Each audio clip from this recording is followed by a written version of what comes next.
कसे आहात सर्वजण? आशा आहे सर्वजण मस्त असाल, खुश असाल.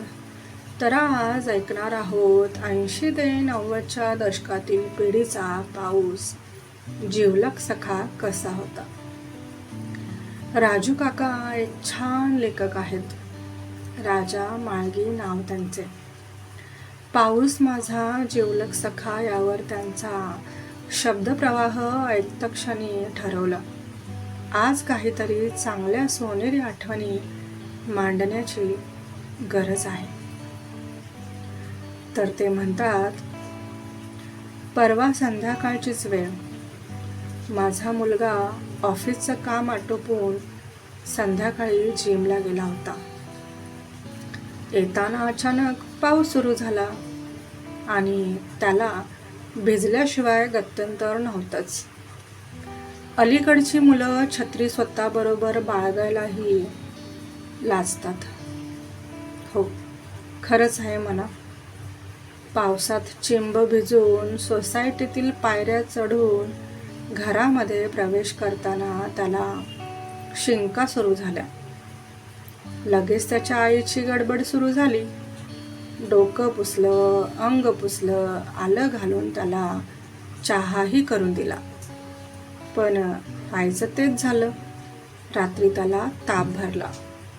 मग त्याची आई बडबडायला लागलीच, तुला कोणी सांगितलं होतं पावसात भिजायला? आला की नाही आत्ता ताप? वगैरे वगैरे. हे सारं मी तटस्थपणे पाहत होतो आणि नेहमीप्रमाणे माझी भूतकाळात तंद्री लागली. मला माझा गाव आणि माझं बालपण आठवू लागलं. फार वेगळा काळ होता तो. पावसात भिजल्यानंतर शिंका आणि ताप आम्हाला कधी आलाच नाही.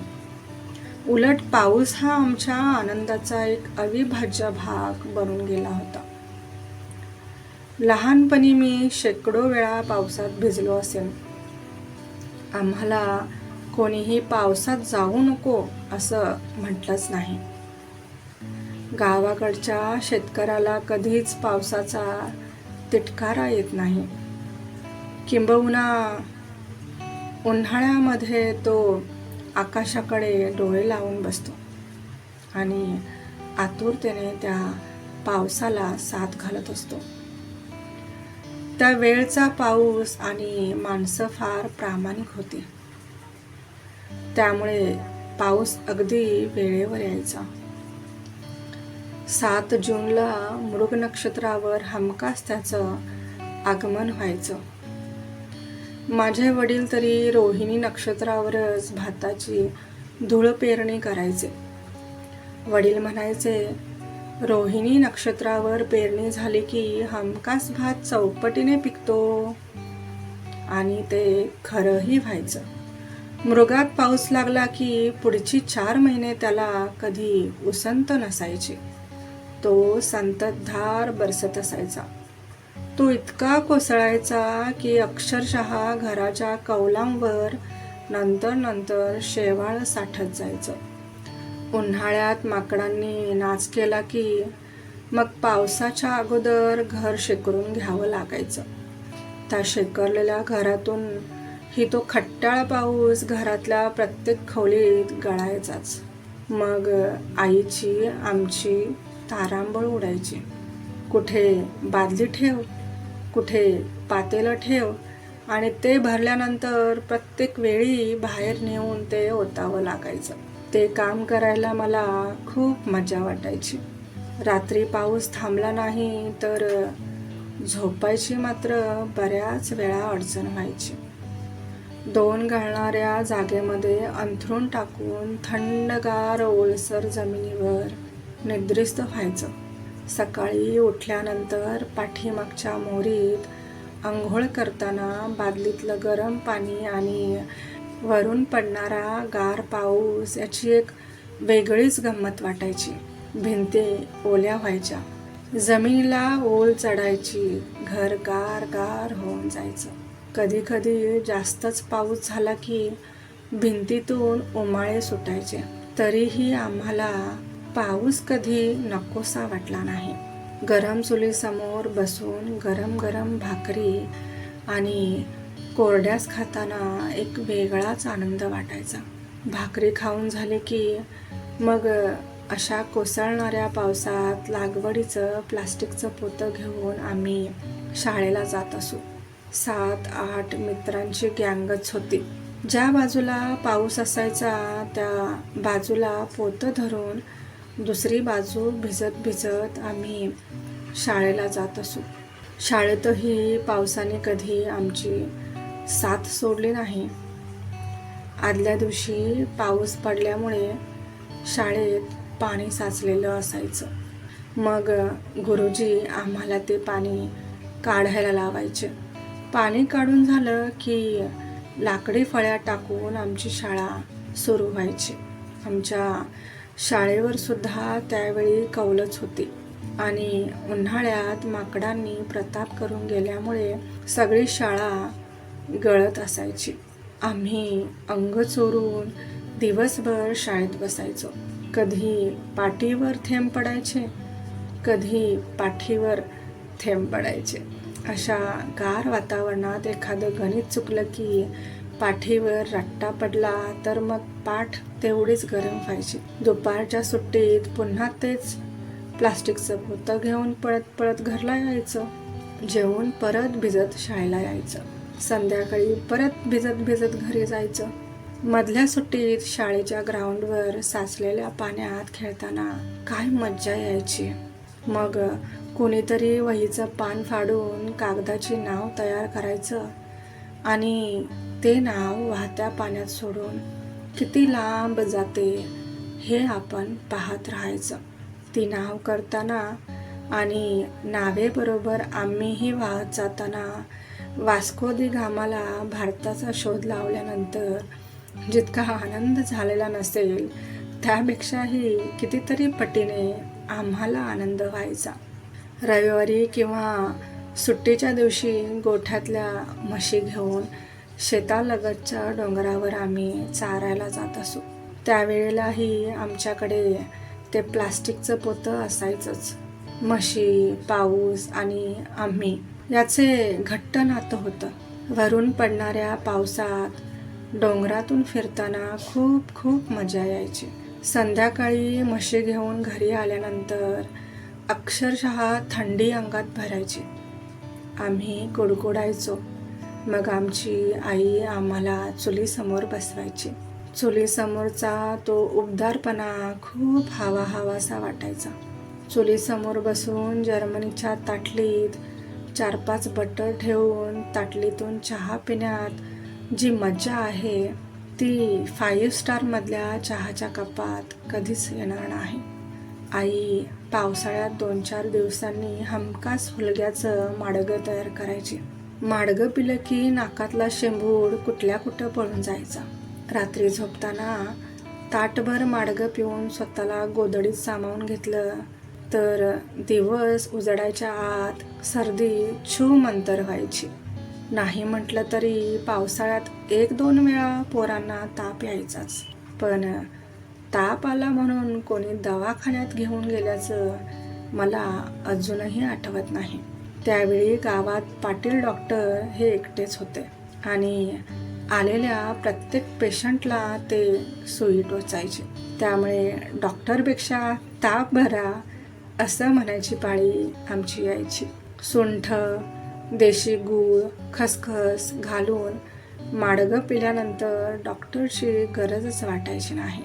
शेतातून येताना आमचे वडील हमखास गवती चहा घेऊन यायचे. एरवी साध्या चहापेक्षा गवती चहा पिलं की आम्हाला खूपच श्रीमंत झाल्यासारखं वाटायचं. हमखास पावसाळ्यात आमची आजी गोधड्या शिवायला काढायची. शिंत्रे शिंपीकडून वेगवेगळ्या रंगाचे कापडाचे तुकडे आणून त्यातून खूप सुंदर गोधडी बनवायची. त्या गोधडीची आणि आमची घट्ट मैत्री होती. अंथरायलाही गोधडी, पांघरायलाही गोधडी. 4 महिने आम्ही गोधडीमय होऊन जायचो. पावसाळ्यात आमच्या घरात सकाळ संध्याकाळ जेवणामध्ये ताकाची कढी निश्चित असायची. उन्हाळ्यात ताक आणि पावसाळ्यात ताकाची कढी हे समीकरण नेहमीच असायचं.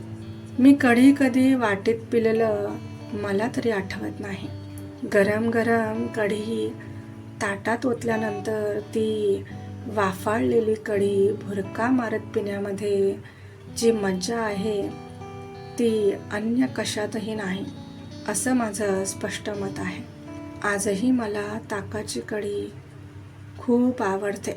त्या काळी पावसाळ्यात सगळ्या घराला, कपड्यांना, अंथरुणाला, पांघरुणाला असा एक कोबट वास असायचा.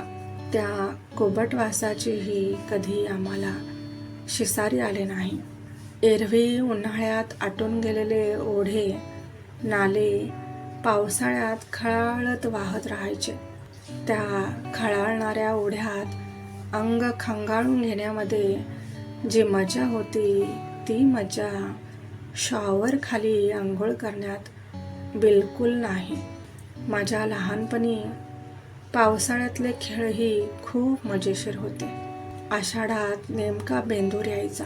वरून कोसळणाऱ्या पावसात बैलांची काढलेली सवाद्य मिरवणूक आजही मला जशीच्या तशी आठवते. नागपंचमीमध्ये गावाबाहेरच्या चिंचेच्या झाडाला बांधलेला झोका, त्यावर बसलून घेतलेला झोका आणि वरून पडणारा पाऊस, किती आल्हाददायक तो क्षण असायचा. 15 ऑगस्ट भारतीय स्वातंत्र्य दिन हा दरवर्षी ऐन पावसाळ्यातच येतो. त्या काळात ऑगस्ट महिन्यातही पाऊस असायचा.